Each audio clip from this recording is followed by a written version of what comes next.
자, 오늘은 이만한 믿음 네 번째 시간으로 어떤 백부장의 이야기를 여러분과 함께 나누고자 합니다. 저와 여러분의 공통점이 있다면, 또한 동시에 예수님을 믿지 않는 사람들과의 차이점이 있다면 그것이 무엇이겠습니까? 바로 우리의 생각과 우리의 삶의 기준, 모든 판단의 근거는 바로 하나님의 말씀임이다라고 할 수가 있을 것입니다. 하나님의 말씀대로 살려고 한다, 하나님의 말씀이 내 삶의 기준이다 라고 하는 이야기는 다른 말로 표현하면 내 인생의 주인은 내가 아니라 하나님이시다 라는 그러한 표현이라고도 할 수가 있을 것입니다. 내 인생의 주인이 내가 아니라 하나님이시기에 하나님 앞에서는 내가 힘을 뺍니다. 내 고집도 내려놓고 내 생각도 내려놓고 내 경험도 내려놓습니다. 그리고는 온전히 주님께 의지하는 삶, 그 삶을 주인이 하나님인 삶이다라고 이야기할 것입니다. 그 온전히 맡긴다, 온전히 하나님을 의지한다라는 것이 무엇인지를 오늘 본문을 통해서 좀 알 수 있는데요, 어떤 백부장을 통해서 이 맡긴다는 것이 과연 무엇인가를 한번 생각해보는 그런 시간을 갖도록 하겠습니다. 백부장이란 군대 지휘관입니다. 여러분 다 잘 아실 것입니다. 군대 지휘관이에요. 군인은 명령에 살고 명령에 죽는 그런 자입니다. 그렇게 평소에 훈련도 하고 혹시나 전시가 되면 그것이 몸에 배어있기 때문에 그것을 생각하지 않고도 즉각적으로 반응합니다. 그렇게 훈련합니다. 이런 군인이나 특별한 경우가 아닌 이상 우리 중 대부분은 이런 상하 질서, 명령에 의해서 움직여야 하는 구조 속에는 살지 않습니다.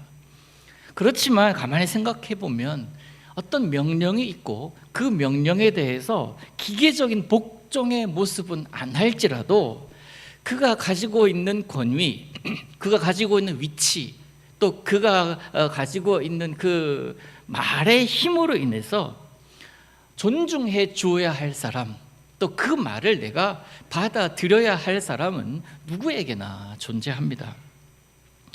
이게 비교할 수 있는 대상이지는 않겠지만은 우리 하나님은 이 땅에 어떤 강력한 군대의 최고 지휘관보다 크신 분이시고, 세상 모든 사람뿐만 아니라 모든 자연의 법칙들도 그 하나님 앞에 순종할 만한 그런 하나님이십니다.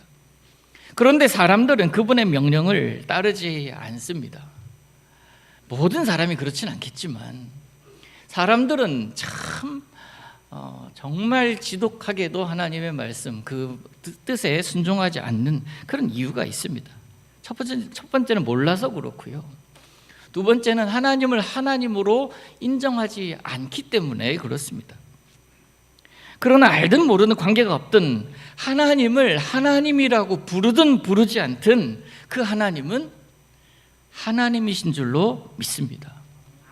그의 권위와 그의 말과 그의 행동과 그의 모든 섭리는 모든 세계가 인정하든 안 하든 그는 살아계셔서 가장 크신 하나님이시고 모든 자연이 그의 명령 앞에 순종해야 하는 참된 주인이신 하나님이신 줄로 믿습니다. 그 증거가 있잖아요.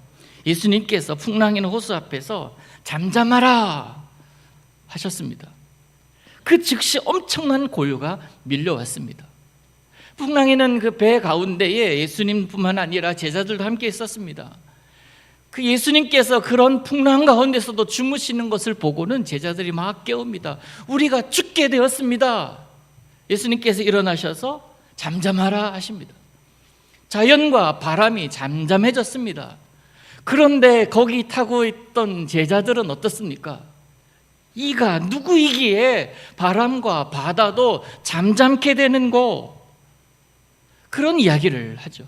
여전히 자신들의 생각을 온전히 하나님 앞에 내려놓지 못하고 잠잠하지 않은 채 그는 예수님 앞에 서 있습니다. 사람은 하나님 앞에, 말씀 앞에 섰을 때에 순종하기도 하고 불순종하기도 합니다. 그 미션 앞에서 고민해요. 그런데 자연과 바다는 그렇지 않은 모습을 보면서 어쩌면 누가 더 하나님을 하나님으로 인정하면서 살아가고 있나, 정말 마음에 근심을 가지고 대해야 되지 않을까 하는 생각을 해봅니다.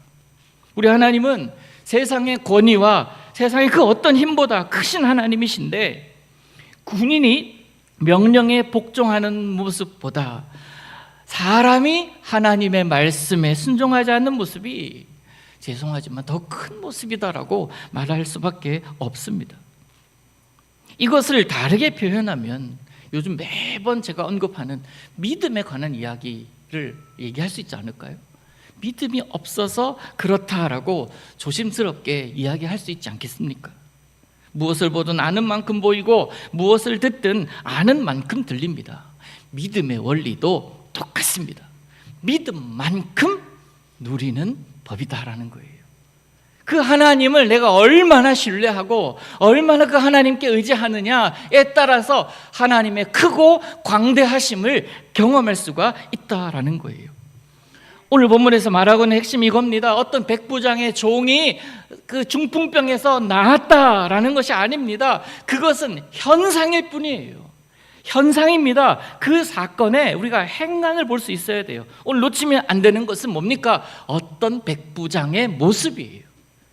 그 모습 조금 더 자세히 말씀드리면 믿음이에요. 이 백부장의 믿음이 없었다면 그 현상, 종이 낫는 것은 볼 수가 없지 않았겠습니까?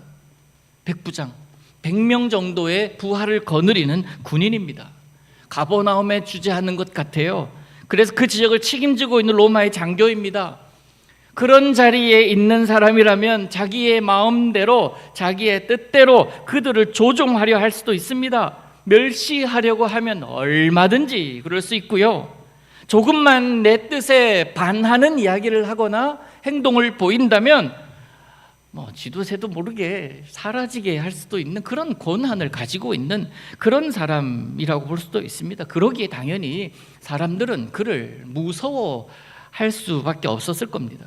그런데 오늘 본문을 보면 좀 달라요. 그가 예수님을 찾습니다. 죽이려 드는 게 아니라 자기가 예수님을 만나서 해결받아야 될 그 문제가 있기 때문에 그렇습니다. 어쩌면 이런 생각을 할 수도 있지 않았을까요? 우리 일제강점기 때를 비유하자면 칼을 찬 일본인 경찰들, 그 경찰이 그런 자가 김구 선생님 찾아가는 거예요. 그러면서 선생님, 내가 해결해야 될 것이 있습니다.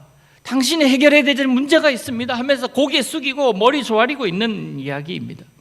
있을 수 없는 상황이라는 거예요. 혹시나 로마 당국의 상급자가 그 모습을 안다면 그건 어떻게 되겠습니까? 좌천될 수도 있고 파직당할 수도 있습니다. 위험한 모습이에요. 자, 그런데 오늘 보면 어떤 내용입니까? 그가 주님을 찾아요. 왜 찾았습니까? 그에게 하인이 하나 있는데 그중 하인 중에 한 사람이 중풍병에 걸린 겁니다. 생각해보면 주인으로서 또 사랑하는 하인이 고통받고 있으니 불쌍히 여길 수 있습니다. 이해합니다. 일을 잘하거나 자기의 마음을 잘 알아서 굳이 말하지 않아도 그가 해야 될 일을 했던 그런 솔선수범한 사람일 수도 있습니다. 그래서 그가 아프다고 하니까 약값도 대신 지불해주고 노역에서 열외시켜서 그를 좀 침상에 누워 있으라고 배려할 수도 있지 않았겠습니까? 그런데 그 정도까지만 해도 참 괜찮은 주인이다라는 이야기를 들을 수 있을 것입니다. 보통의 경우라면, 일반적인 이야기라면 할 만큼 했다라고 생각하지 않겠습니까? 더 이상의 배려는 어쩌면 오버예요. 그러다가 나빠지면 여기 다른 있는 사람들에게도 피해를 줄 수가 있으니 저 성 밖으로 중풍병자들이 모여 살고 있는 그곳으로 내쫓으라고 얘기할 수도 있을 것입니다. 그의 한마디면 그의 인생이 확 달라지는 거예요. 그런데 이 사람은 달랐습니다. 왜 그랬는지 모르지만 평소 그는 그를 사랑했을 뿐만 아니라 유대인들을 존중해 주었고 심지어 존중을 넘어서 큰 도움이 되어준 사람이다라고 성경은 기록합니다. 그래서 그가 종을 살리기 위해서 가장 먼저 한 행동이 뭡니까?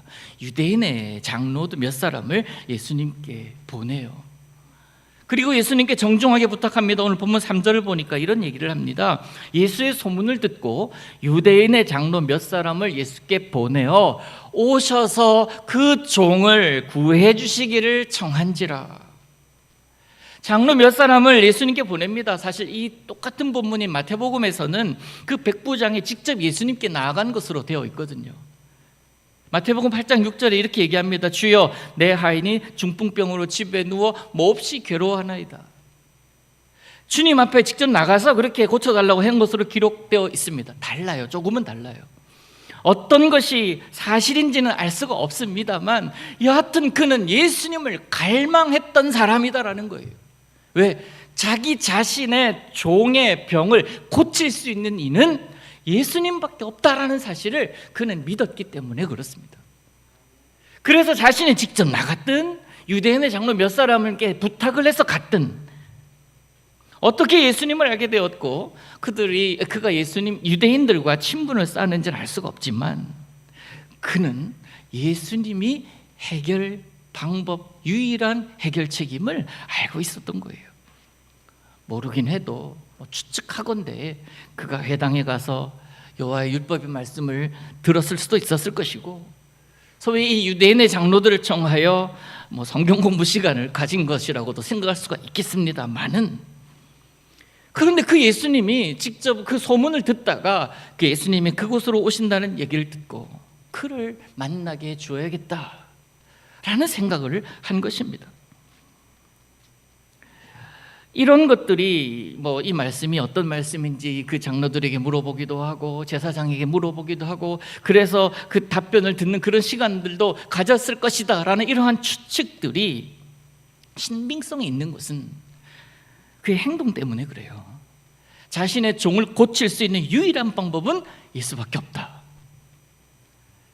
지금까지 들어왔던 예수님에 대한 또 메시아에 대한 그런 이야기 그리고 지금 나사렛에서 태어난 자가 공생의 활동을 시작하면서 그가 펼치고 있는 그 하나님의 나라에 대한 사실들과 그가 지금 보이고 있는 그 모습들은 딱 내 하인이 필요한 자구나 라는 사실을 그가 인정했던 거예요.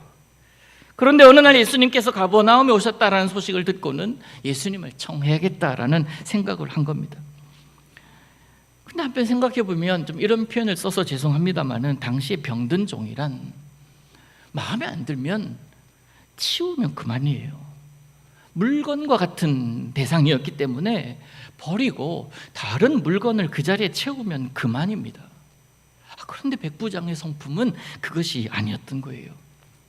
내 눈에 띄지도 않을 만한, 내 눈에 보이지도 않을 만한 소중한 사람이 아니잖아요.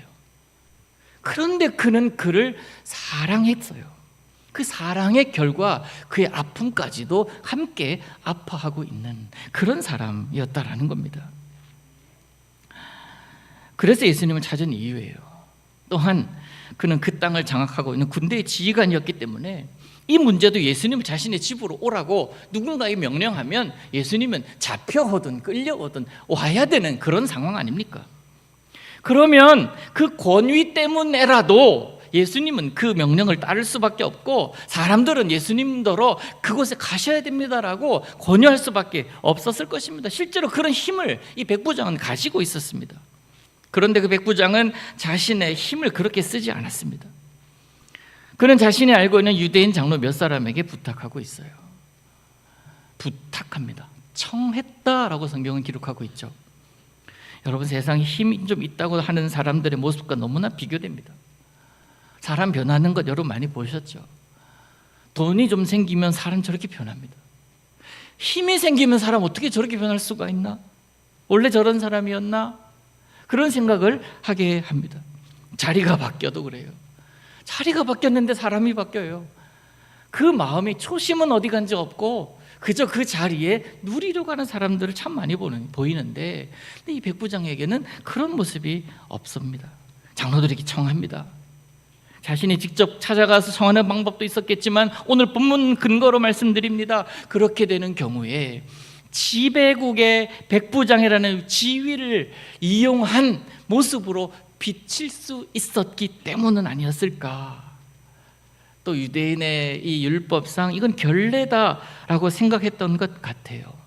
그래서 지인 찬스를 지금 쓰고 있는 겁니다.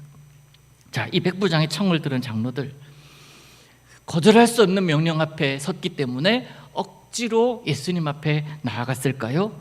아니죠. 본문 4절과 5절을 보겠습니다. 이에 그들이, 장로들이 얘기합니다. 예수께 나와 간절히 구하여 이르되 이 일을 하시는 것이 이 사람에게는 합당하나이다. 그가 우리 민족을 사랑하고 또한 우리를 위하여 회당을 지었나이다 라고 예수님 앞에 그를 소개합니다. 무슨 얘기입니까? 백부장의 부탁을 받은 장로들은요, 예수님, 주님, 다른 사람은 몰라도 이 백부장의 부탁은 꼭 좀 들어주시기를 간청합니다 라고 이야기를 하는 거예요.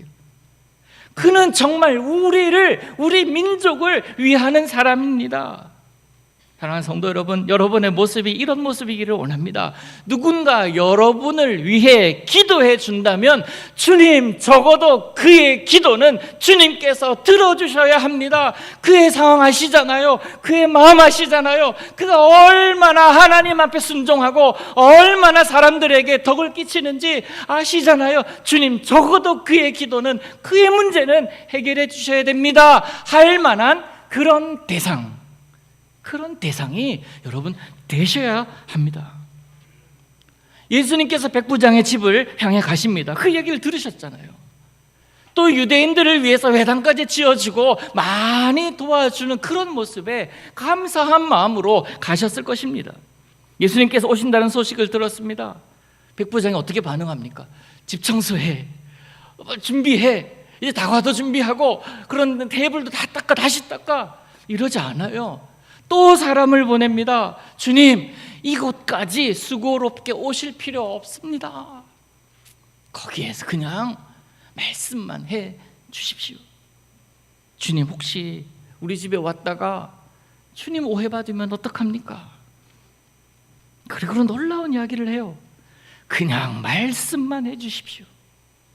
나도 말하면 능력이 있다는 것을 늘 경험하면서 삽니다라는 얘기예요.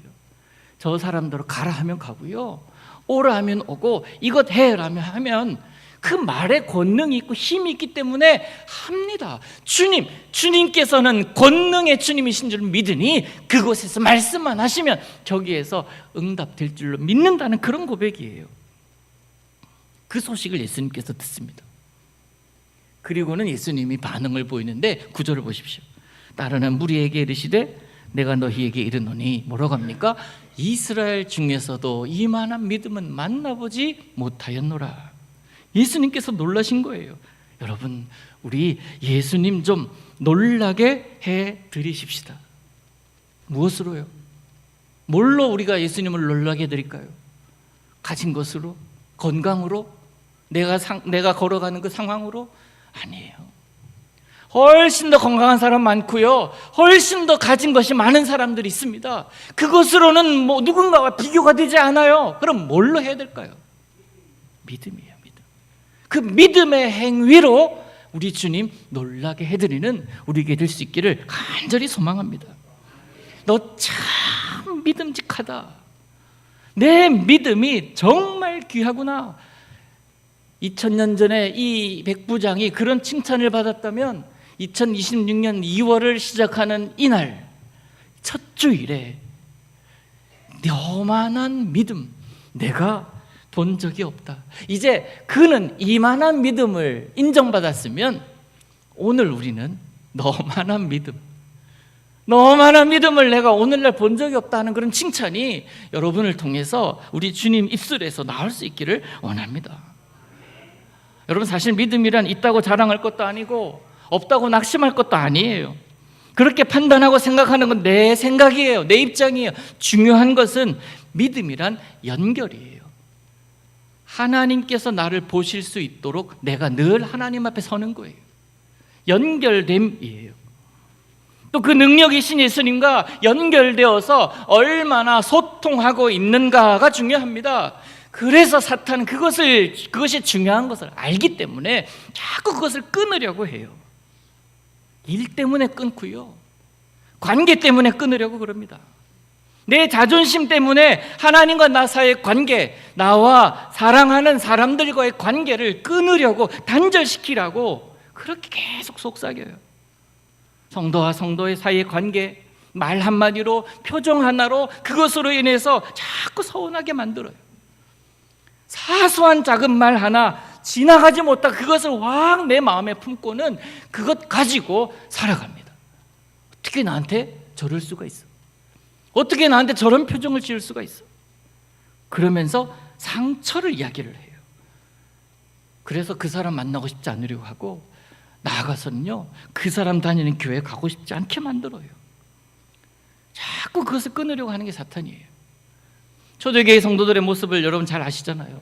믿는 사람이 어떻게 한다고요? 다 함께 있어 라고 해요. 함께 있어.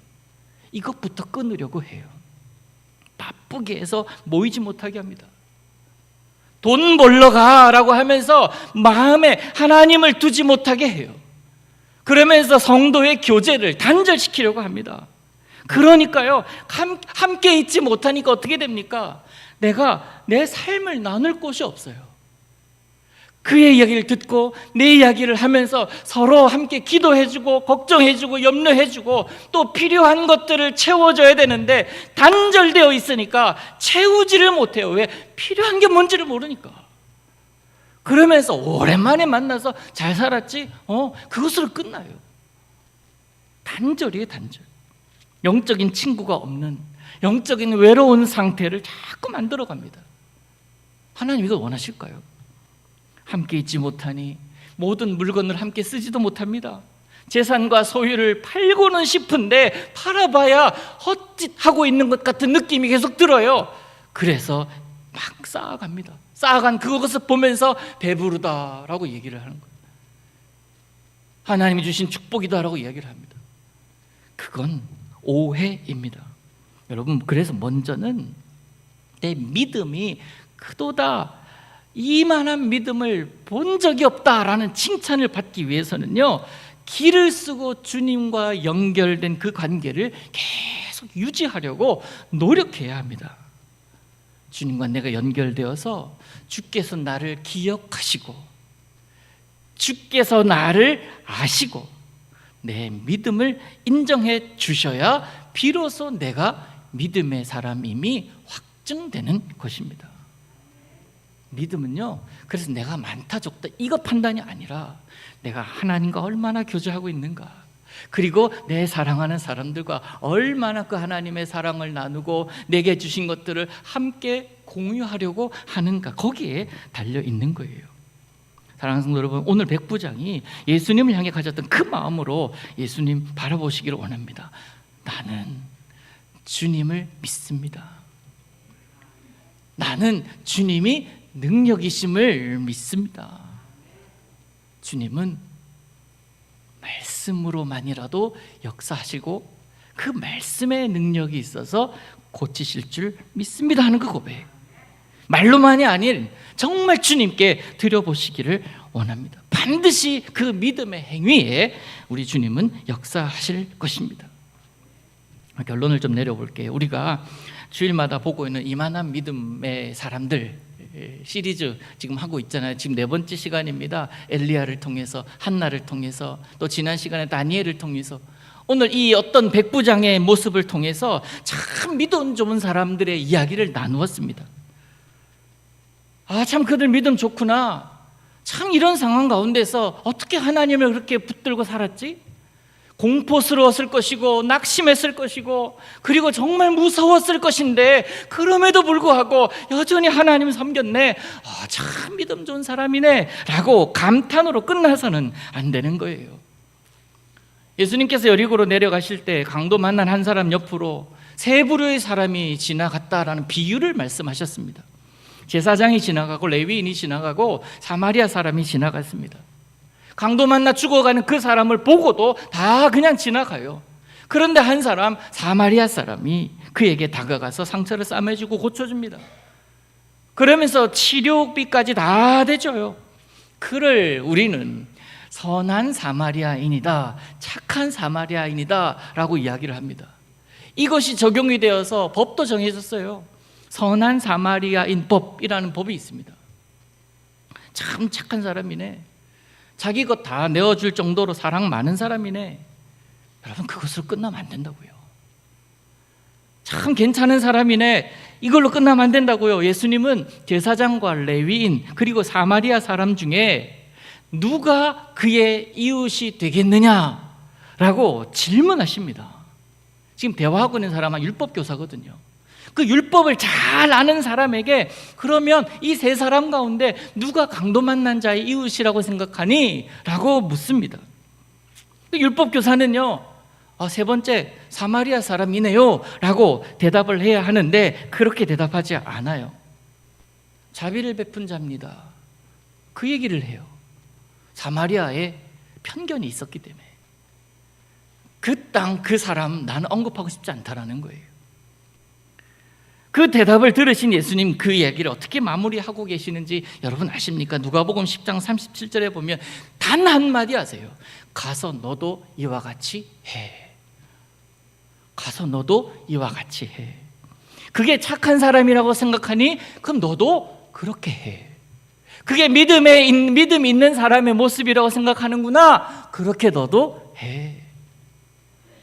행함으로 나아가야 합니다. 이게 우리의 신앙 생활이어야 한다는 거예요. 신앙으로 끝나지 말고 생활로 가자는 거예요.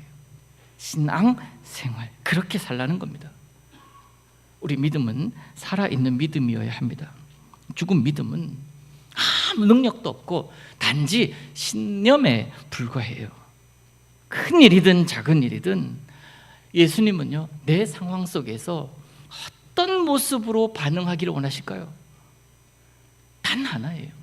모든 상황을 믿음으로 반응하기를 원하시고 계십니다. 생각해 보세요. 우리가 어떻게 중풍병을 낫게 할 수 있겠습니까? 우리가 어떤 문제, 우리에게 다가오는 그런 문제들을 어떤 방법으로 완벽하게 해결할 수가 있겠습니까? 그렇지만 우리는 그 문제를 예수님 앞으로 가지고 갈 수는 있는 거예요. 백부장처럼 주님이시라면 낫게 하실 수 있습니다라는 그 믿음으로 말입니다. 낫게 하는 것은 내 몫이 아니에요. 예수님의 몫이에요. 내가 할 수 있는 것은 그것 가지고 주님 앞에 나아가는 거죠.